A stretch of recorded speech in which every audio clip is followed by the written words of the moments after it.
o período, eu considero curto os 6, 7, 8 anos que a gente tem aí de barriga no balcão no Recife 500 anos na Ares, desde a sua idealização até a sua implementação, é um período muito curto. Mas a gente já assistiu nascer movimentos muito relevantes atrelados à construção do futuro, e a gente já consegue sentir esperança com base naquilo que não mais eu ou você ou a Ares em si está fazendo, mas sim naquilo que a sociedade vem se movendo. Eu dizia muito isso na Ares, e isso não mudou desde que eu migrei para a Atitude.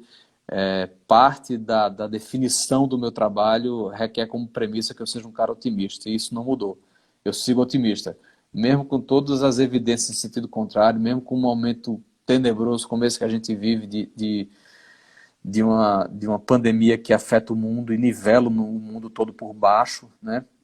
Eu sigo otimista com o que a gente pode fazer com o futuro da nossa cidade, com o futuro do nosso país, com o futuro do mundo, do mundo como um todo.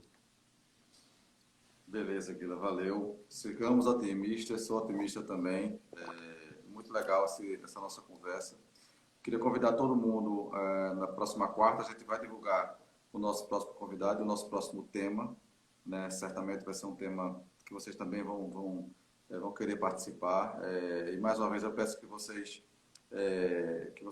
peçam para os seus amigos, enfim, família, colega de trabalho, indiquem, né, que eles sigam a nossa página aqui no Instagram, porque quanto mais gente seguir, melhor, né, o debate vai ser mais rico. E também dê uma olhada lá no www.rec500.org.br, o plano Recife 500 está lá, e também o plano de vocês, e a gente está pronto para ouvir qualquer comentário, crítica, sugestão aí para a gente aperfeiçoar. Então, Guila, mais uma vez, brigadíssimo aí pela sua participação, obrigado por todo mundo aí que prestigiou essa nossa primeira live, desculpe aí pelos contratempos tecnológicos do começo, né? Mas faz parte do aprendizado.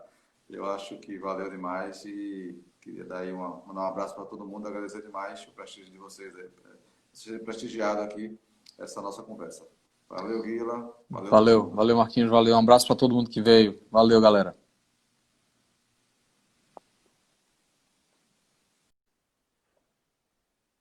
Guila, telefonei, tá? Você precisa aceitar agora. Pronto, finalmente. Dois integrantes em live, né? Rapaz, olha, eu vou dizer um negócio. Eu tenho um grande amigo que dizia que o que determina se um indivíduo é jovem ou velho é o estoque de sonhos versus o estoque de memórias, né? Enquanto o estoque de sonho for maior do que o estoque de memória, o cara ainda é jovem. Mas eu tô achando que essa medida está sendo substituída por quem sabe mexer nessas tractanas e quem não sabe mexer nessas tractanas. Aliás, quem fala tractana é velho, né? Eu nasci com 50 anos, estou com 43, então eu sou um senhorzinho de 93 anos, tá, gente? Já é um Então, centenário quase você, né? Para quem teve que assim, presenciar essa cena triste de dois coroa tentando mexer no Insta, a gente já vai Não, pedir desculpa. eu colocando o filtro, e tu colocasse filtro também agora. Então agora tá beleza. Tu tá igual a mim. É. Tá Ah, sem é? coraçãozinho aí. E Mas pior de vamos tudo, que eu acho que lá. a gente vai ficar com o coraçãozinho, que eu não sei mexer nesse Deixa pra negócio, lá. não. Deixa pra lá. Tanto coração do que outra coisa. Guila, vamos lá para gente não perder mais tempo. Queria que Beleza. você contasse aí um pouquinho pra gente a história do Recife 500 anos, como é que surgiu a Ares, que na verdade Recife 500 anos e Ares, né, são praticamente uma coisa só. Como é que isso surgiu, como é que foi o processo, qual foi a dificuldade que você enfrentou, até entregar o plano. Me conta aí pra gente. Maravilha. Bom, acho que o Recife 500 anos, assim como a iniciativa de instituir a Ares, tem ele tem o seu surgimento de forma mais pontual, eu diria, em movimentos de planejamento urbano, notadamente um seminário específico que rodou aqui no Recife com a participação da Universidade de Amsterdã, na época liderado pelo CAU, liderado por pessoas como Roberto Montezuma, como um conjunto amplo de pessoas, eu não vou citar aqui para não ser injusto, E ali, ainda no ano de 2010, se eu não me engano, foi identificado o aniversário de 500 anos da cidade como um marco temporal relevante que poderia servir de mote para o engajamento das pessoas. Ali naquele momento eu não estava sequer envolvido nessa iniciativa, mas já fazia parte de um conjunto amplo de outros movimentos que tinham como elo aglutinador o pensamento do futuro e a iniciativa sobre o que fazer e como fazer algo específico para influenciar a construção desse futuro. Então, eu tinha trabalhado há algum tempo no projeto de operação urbana chamado Recife Olinda, que olhava para a frente d'água do Recife e projetava ali uma grande operação urbana. Eu tinha trabalhado com planejamento estratégico na área de desenvolvimento econômico, então entender as questões de futuro, olhar para o futuro e tomar medidas no presente sobre como influenciar esse futuro era algo que estava na minha agenda pessoal, profissional também. E vinha ativamente já envolvido em debates em organizações como o Porto Digital, como o CESA, que tinham o viés da inovação e do pensamento sobre o futuro e da ação sobre o futuro muito, muito ligado ao nosso dia a dia. Especificamente no ano de 2012, num momento muito semelhante a esse que a gente está vivendo aqui, talvez um pouco mais cedo no ano, nós começamos um conjunto de debates com os candidatos a prefeito, na época ainda pré-candidatos, se não me engano.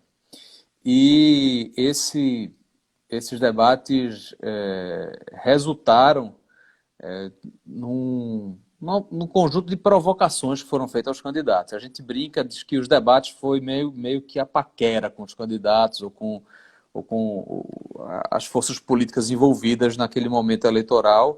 Essa paquera foi seguida de um desdobramento em algo objetivo. À medida que houve a eleição, foi um dos candidatos, o candidato eleito, entendeu que aqueles interlocutores que tinham feito essas provocações ao longo do debate eleitoral tinham algo a acrescentar. E aí nós fomos de provocadores do debate a cidadãos comprometidos com a resultante do debate proposto. Eu só mexer aqui que eu não estou me vendo, eu não sei o que eu fiz aqui. Mas está aparecendo, eu fico tranquilo. Eu tô vendo, né? Todo mundo está me vendo, né? Então, Tá. tem o que eu escrevi mais cedo está na minha frente, está me bloqueando. Eu peço desculpa a vocês porque eu também, eu e minha ignorância tecnológica achava que esse negócio podia ser pelo desktop e meu celular está meio mal apoiado aqui. Bom, mas voltando. Então, no passado o momento eleitoral e antes do prefeito eleito assumir o cargo, a gente passou a ter debates mais objetivos sobre como criar institucionalidades que pudessem apoiar e promover um debate que fosse ao mesmo tempo teoricamente rico sobre o futuro, mas também enraizado no compromisso de realizar, ou seja, de criar uma agenda que fosse viável. Vale registrar aí que outros movimentos são contemporâneos do mesmo período e trouxeram contribuições muito relevantes, talvez em alguns pontos específicos mais relevantes ainda, sobre o debate do futuro. Eu destacaria aí o projeto do Parque Capibaribe, que tem uma densidade de debate sobre o futuro muito relevante. O projeto do Centro Cidadão, que é uma iniciativa que nasceu na Universidade Católica e originalmente previa avaliar intervenções específicas no Centro Expandido de Recife, mas terminou deixando como legado um conjunto de referências e debates muito sofisticados sobre a criação de futuro e o desenho de cidade. E o Recife 500 anos veio como o generalista que aglutinou um conjunto amplo de contribuições da sociedade para a construção de futuro. A gente apesar de todas as partes envolvidas já terem ampla experiência, seja na antecipação de futuros, no trabalho de cenários, de construção de cenários, seja no planejamento urbano, seja no planejamento estratégico econômico, todos os envolvidos detinham parte de conhecimentos relevantes para o todo. Mas esse trabalho de costura ampla era algo que a gente não vinha fazendo aqui no Estado, apesar de termos uma tradição de pensar o futuro, e a gente terminou criando uma forma nova de fazer essa costura. Que fossem inclinadas era algo que estava muito na agenda e foi algo que a gente tentou fazer, daí o resultante desses 5.000 participantes diretos que você citou aí mais cedo. E, claro, a ideia de confrontar o que há de mais sofisticado no desenho de cidade, no desenho de políticas públicas voltadas para o futuro, de tradição e conhecimento sobre a nossa. Recife 500 anos, ele começa e tem um passo muito importante como uma experimentação na área de participação social no planejamento do futuro. À medida que ele se materializa e a gente vai construindo o plano, ele deixa de ser um experimento de participação social para ser um documento de referência do que a cidade almeja almeja para o seu futuro, né? Ou seja, tudo aquilo que nos incomoda sobre o presente, que a gente quer mudar, tudo aquilo que a gente entende como potencial que pode ser atingido e a gente quer atingir, e tudo aquilo que precisa ser feito para produzirmos uma cidade melhor e melhor na medida do possível para todos, né? Então, o plano ele nasce com esse propósito. Já a Ares, ela é inspirada numa institucionalidade que a gente já tinha experimentado no passado, seja na criação do núcleo de gestão do Porto Digital, que faz, bem ou mal, de forma mais restrita do ponto de vista territorial, já faz a gestão de uma política pública de longo prazo que mistura território com desenvolvimento econômico, com tecnologia, com inovação e com a participação de diversos atores. E também a mesma institucionalidade rodava de forma semelhante ou adaptada ou como é que eu vou dizer, em formatos diferentes, mas com a mesma pegada de participação da sociedade. Eu acho um exemplo muito bacana é o Conselho da cidade de Maringá, que já há mais de 40 anos reúne a sociedade civil em torno de temas amplos e importantes para a cidade, ao ponto de que candidatos a prefeito lá não precisam se dar o trabalho de fazer plano de governo, eles só precisam defender como é que eles vão aderir da melhor forma ao plano que está estabelecido por esse conselho. Esse é o nosso desafio, né?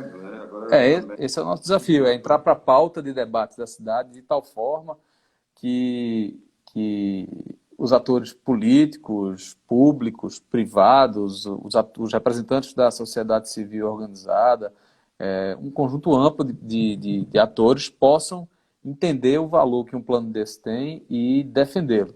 Nem sempre a gente vai concordar nas agendas, seja no processo de priorização do que está posto, seja até mesmo no tipo de desenho que está proposto, né? Questões ambientais suscitam, por exemplo, debates que são amplos e às vezes polarizados, questões políticas, questões territoriais, urbanísticas, mas a gente sabe que tem um conjunto de consensos possíveis e viáveis que nos une.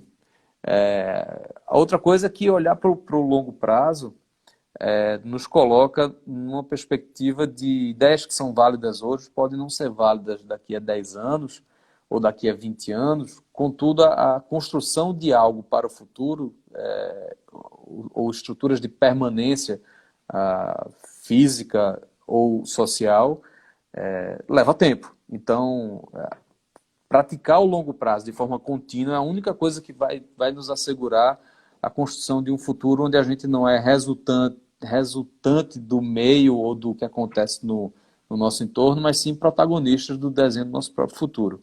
E aí a construção da Ares veio com essa pegada, de tentar sistematizar esse trabalho. Fazer futuro, construir futuro de forma intencional. E você falou agora de sermos protagonistas, sermos no sentido de sociedade, né? Muito mais do que áreas, né? Sermos todos nós. Você preside uma organização, né? Que é o Atitude. Preside não, se dirige, né? O diretor executivo da Atitude, né? Que é formado aí por um grupo de empresários. E de uns anos para cá, a gente tem percebido que a sociedade, de uma forma geral, tem, enfim, tem acordado e tem visto a necessidade de estar engajado nesse tipo de atitude mesmo, de ação, porque o governo não é capaz de tudo sozinho, né? A sociedade precisa participar. A gente teve movimentos e tem movimentos que foram e são importantes para a cidade. A gente teve uma Coquistelita que cumpriu um papel durante um período, né, sobre um projeto específico da cidade. A gente tem o próprio Atitude que você conhece bem, né, tentando influenciar também dentro da pauta que o grupo tem, mas tentando influenciar um pouco no desenvolvimento do estado de Pernambuco. São empresas que estão inseridas, né, que tem sede aqui em Pernambuco. Você tem o MPP, que é o Movimento Pro Pernambuco, né, que Avelar, né, que é um empresário, tem reunido, inclusive convidou a gente para participar, o que eu achei muito interessante, embora ele trabalhe territorialmente de uma forma mais metropolitana. Evidentemente que Recife está inserido numa região metropolitana que é muito conurbada, então assim, nada está só em Recife, tudo aqui transborda, né? Transporte, enfim. A própria geografia da cidade é muito particular nesse sentido.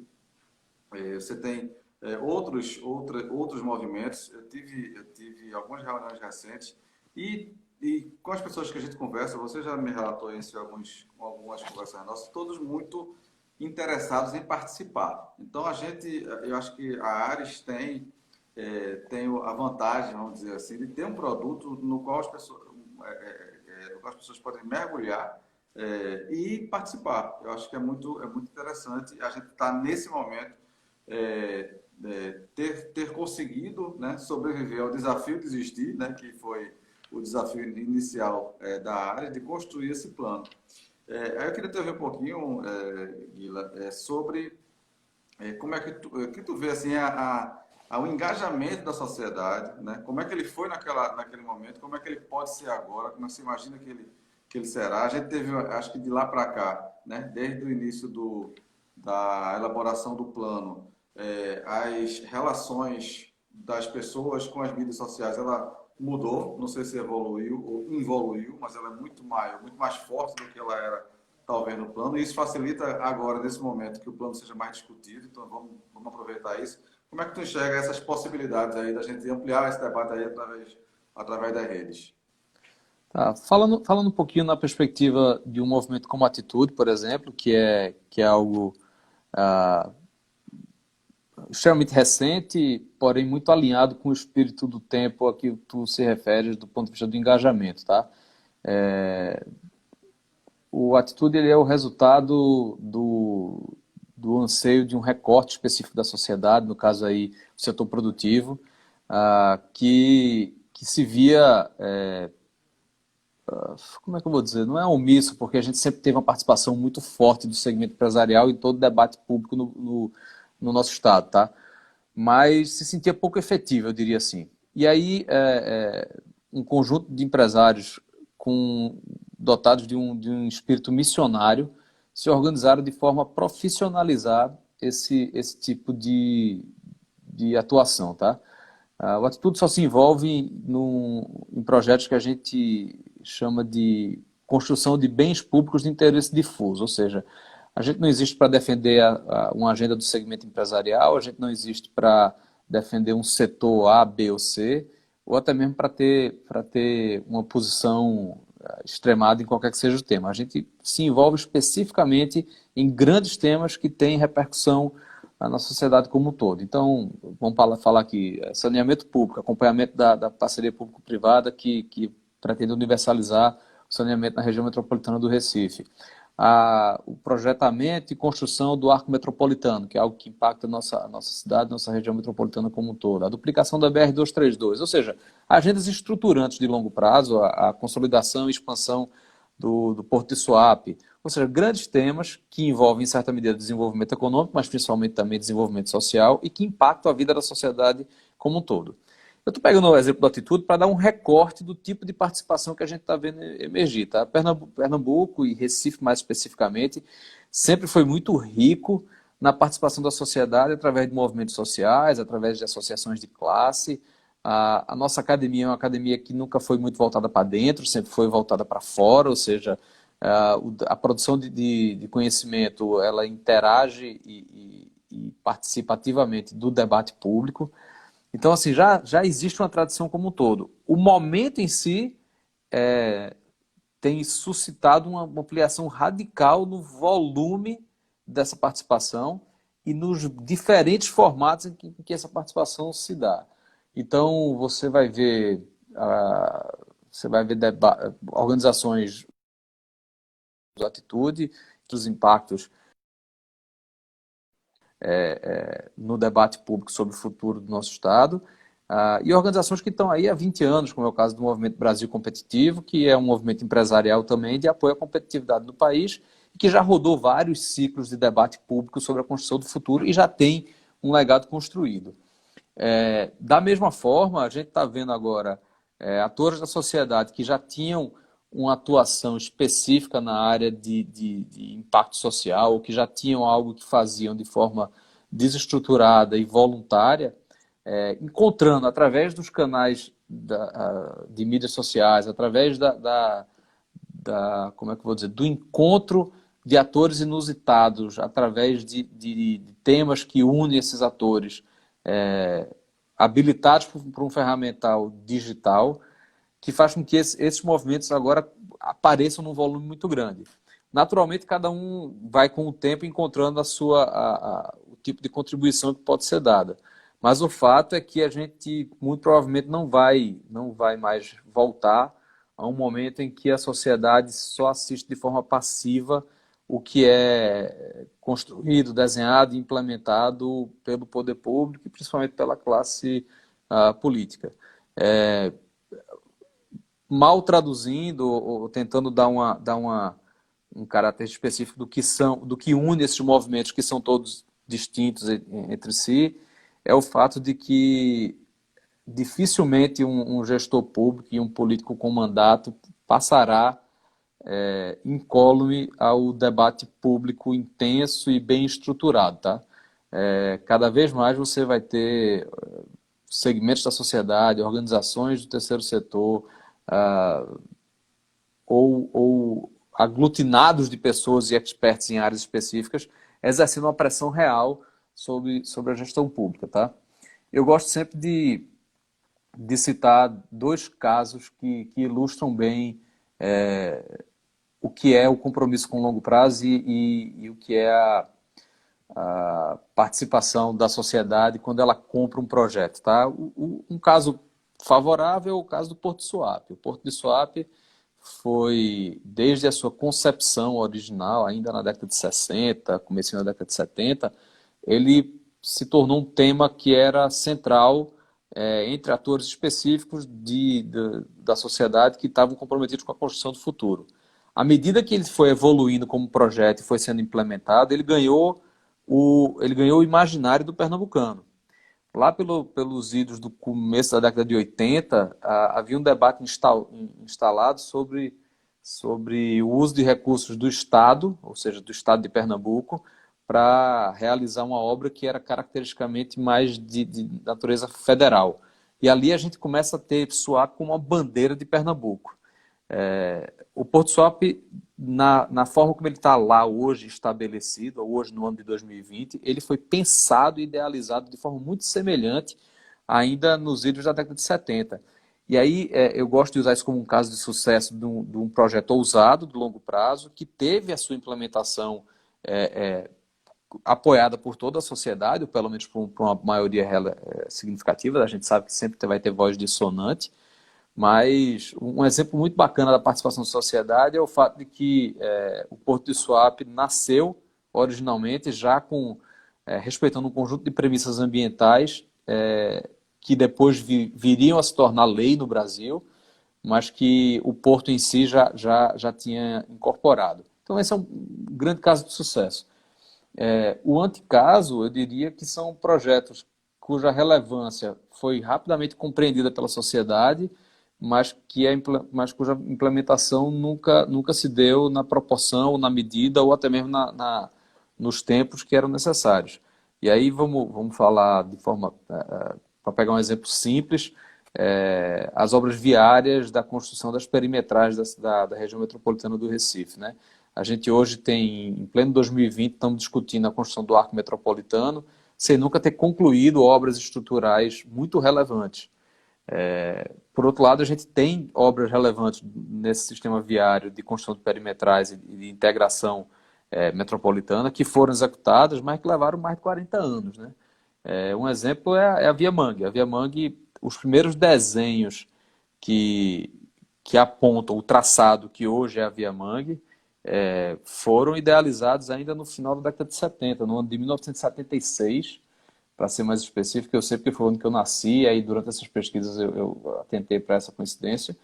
E no ano de 1976 começam a surgir os primeiros debates mais estruturados sobre esse viário necessário para o futuro, e a gente foi ver a conclusão da Via Mangue, sei lá, 3, 4 anos atrás, ainda assim com algumas precariedades, ainda assim com a não implementação de soluções de integração dela ao restante da malha, que faz com que a gente atrase cada vez mais os avanços que a gente precisa construir para o futuro.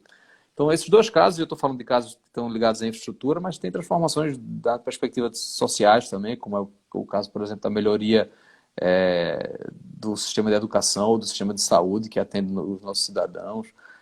Temas como regularização fundiária, uma cidade como Recife, que tem mais de 50% da sua população vivendo em territórios não regulares, ou pelo menos não reconhecidos como regular. Não existe território irregular, né? O direito à cidade é amplo e atinge a todos. Então, assim, são temas que a gente podia ter avançado muito mais. E aí, movimentos como é o caso da Ares, como é o caso do Recife 500 anos, como são projetos de escopo amplo, como aqueles que eu citei aqui, do Plano Centro Cidadão ou do Parque Capibaribe, eles colocam em evidência e trazem para o centro do debate público essas questões que são estruturais para o futuro. Dessa vez, não mais numa perspectiva meramente de planejamento, mas sim com ansiedade muito, muito palpável sobre como implementar aquilo que está sendo debatido, né? O próprio engajamento cidadão ele tende a reduzir significativamente quando o debate começa a arrefecer e as ações que precisavam ter sido feitas no primeiro, segundo, terceiro ano pós-plano começam a não ser entregues.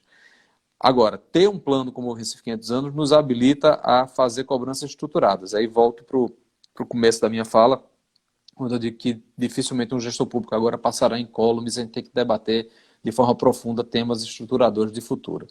A sociedade tem hoje um documento que permite saber com que régua medir o sucesso do gestor público. Beleza, Guila. Eu tive tive num debate na Anchan, que foi disponibilizado ontem no PE Avança. Eu tive a oportunidade de conversar com 3 construtoras, incorporadoras sobre construção civil, inovação. E você veja assim, que a gente falou de coisas que eles eles concordaram, os 3, né? Concordaram, como, por exemplo, a necessidade que a gente tem hoje de ter uma cidade mais fluida, com menos muros, né? Entre o público e o privado, uma cidade onde a gente possa circular, né? Isso é certamente reflexo da participação da sociedade, da cobrança da sociedade por uma cidade mais igualitária, menos desigual. A gente tem uma sociedade, e ela precisa perceber isso, porque parte da sociedade ainda não viu, que existe um pedaço da gente que está apartado da gente. Nós somos mais de uma cidade, em territórios completamente diferentes. Então, assim, se a gente não não trouxer, se a gente não se integrar, a gente de fato não vai ter uma cidade que seja amigável, que seja uma cidade de futuro, uma cidade de sonho que a gente deseja. Então, esse é um debate interessante porque eu acho que traz à luz a percepção, né, de parte do empresariado, e a gente tem crescido nessa questão, e você deu testemunho agora do Atuto também, que vem aí meio que depois, meio que não diria reboque, mas vem depois de movimentos que vieram da população, da sociedade não organizada, vamos dizer assim, e forçou, né, alguns acontecimentos desses a terem sucesso. Eu queria só dar mandar um abraço aqui para algumas pessoas que eu vi aqui. Pode ser que eu não tenha visto outras, mas eu vi que está aí Dal Sampaio, Clarice Duarte, do Centro Cidadão, da Católica, uma amiga também. Silvio Batista Filho, que é meu primo e é também da área jurídica, desembargador. Graham Tyler, que é o nosso cônsul britânico em Recife. Obrigado a eles e a todos vocês aí por estarem aqui prestigiando essa conversa inicial aqui desse ciclo de conversa que a gente vai ter aí nas próximas semanas. A gente tinha combinado, Guilherme, que a gente ia, né, ter uma live de mais ou menos 40 minutos, estamos já perto dos 40, mas aí eu queria te pedir para tu dar um recado final, dar uma palavrinha final enfim, sobre essa conversa, sobre o Recife 500 anos. Você fica à vontade aí para depois a gente fazer o encerramento aqui.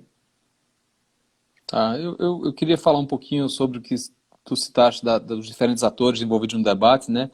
Uma coisa que a gente aprendeu no Recife 500 anos é que nem sempre o que a gente tem estabelecido como, ou consensado como sendo o melhor formato ou parâmetro para um desenho de boa cidade é algo que já é entendido e compartilhado pela sociedade como um todo. Então, tu citaste um exemplo muito pontual, mas muito bom, sobre a necessidade de você criar fluidez na cidade. Se você for ali na Ilha do Leite e observar aqueles empresariais que foram construídos acho que é Rio Ave, né?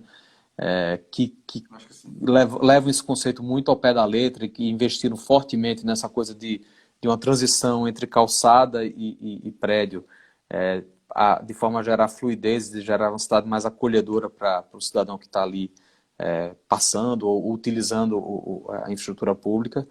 Ali é um pequeno exemplo do que pode ser feito de melhor nesse desenho. Agora, até que alguém faça o primeiro, até que alguém construa algo ou se desenhe um território como um todo que tem essas características, leva tempo. Daí a importância da gente estar comprometido com esse debate no longo prazo. Em relação a tentar resumir um pouquinho do que é esse debate e o que é essa conversa que a gente está tendo, tem uma frase que eu gosto muito de um futurista americano, o Gauchil, mas eu agora não consigo lembrar o primeiro nome, que diz que o futuro importa e ainda há algo que a gente possa fazer a respeito. Então, essa sensação de que o futuro de fato importa é algo que a gente precisa compartilhar não apenas com um senso de compromisso, mas com um senso de urgência. E aí é o tema do que nos traz aqui hoje, né? O futuro do Recife é hoje, né? A construção do que a gente precisa para frente é hoje. Então, ter a consciência de que o futuro importa e de que a gente ainda pode fazer algo a respeito é algo que permite que a gente se engaje sabendo que os resultados desse debate não é percebido no curto prazo, aquilo que eu construo hoje vai ser colhido pelos meus filhos ou pelos meus netos, e aí um cara que apesar de não saber mexer no Instagram, se considera razoavelmente jovem como eu tenho um filho de 15 anos, eu não tenho nenhuma perspectiva de ser avô, nem tão cedo, mas eu gosto de pensar que daqui a 20, 30, 40 anos, quando os meus netos tiverem idade para entender e raciocinar o que é a construção do futuro, me agrada profundamente a ideia de que eles olhem para trás e vejam que eu e um conjunto amplo de pessoas se preocupou com eles quando eles ainda não tinham sequer nascido. A gente tem um exemplo muito bacana na nossa cidade, e aí eu gosto de fazer essa referência, que é o Centro de Estudos de Sistemas Avançados do Recife, o CESA, né? O CESA foi idealizado ainda em meados da década de 80, fundado no ano de 1996. Nós estamos agora no ano 2000, lá se vão aí quase 25 anos de fundação do CESA. E o CESA tinha uma motivação, um propósito fundador muito simples, é transformar o futuro dos jovens talentos daqui da cidade. Criar um mercado, criar um conjunto de oportunidade para talentos, para que talentos da periferia pudessem sonhar como os talentos do centro. E aí, olhando para Recife como periferia do Brasil, o Brasil como periferia do mundo, né? Então, esse ideal original que motivou a criação de uma organização tão relevante como é o César, é o que permeia todo esse debate que a gente está fazendo, né? Apesar de curto o período, eu considero curto os 6, 7, 8 anos que a gente tem aí de barriga no balcão no Recife 500 anos na Ares, desde a sua idealização até a sua implementação, é um período muito curto. Mas a gente já assistiu nascer movimentos muito relevantes atrelados à construção do futuro, e a gente já consegue sentir esperança com base naquilo que não mais eu ou você ou a Ares em si está fazendo, mas sim naquilo que a sociedade vem se movendo. Eu dizia muito isso na Ares, e isso não mudou desde que eu migrei para a Atitude. Parte da definição do meu trabalho requer como premissa que eu seja um cara otimista, e isso não mudou. Eu sigo otimista, mesmo com todas as evidências em sentido contrário, mesmo com um momento tenebroso como esse que a gente vive de uma pandemia que afeta o mundo e nivela o mundo todo por baixo, né? Eu sigo otimista com o que a gente pode fazer com o futuro da nossa cidade, com o futuro do nosso país, com o futuro do mundo, do mundo como um todo. Beleza, Guila, valeu. Sigamos otimistas, sou otimista também. Muito legal essa nossa conversa. Queria convidar todo mundo, na próxima quarta, a gente vai divulgar o nosso próximo convidado, o nosso próximo tema, né? Certamente vai ser um tema que vocês também vão querer participar. E mais uma vez eu peço que vocês peçam para os seus amigos, enfim, família, colega de trabalho, indiquem, né, que eles sigam a nossa página aqui no Instagram, porque quanto mais gente seguir, melhor, né, o debate vai ser mais rico. E também dê uma olhada lá no www.rec500.org.br, o plano Recife 500 anos está lá, e também o plano de vocês, e a gente está pronto para ouvir qualquer comentário, crítica, sugestão aí para a gente aperfeiçoar. Então, Guila, mais uma vez, brigadíssimo aí pela sua participação, obrigado por todo mundo aí que prestigiou essa nossa primeira live, desculpe aí pelos contratempos tecnológicos do começo, né? Mas faz parte do aprendizado. Eu acho que valeu demais e queria dar aí mandar um abraço para todo mundo, agradecer demais o prestígio de vocês aí, ser prestigiado aqui essa nossa conversa. Valeu, Guila. Valeu todo Valeu, mundo. valeu Marquinhos, valeu. Um abraço para todo mundo que veio. Valeu, galera.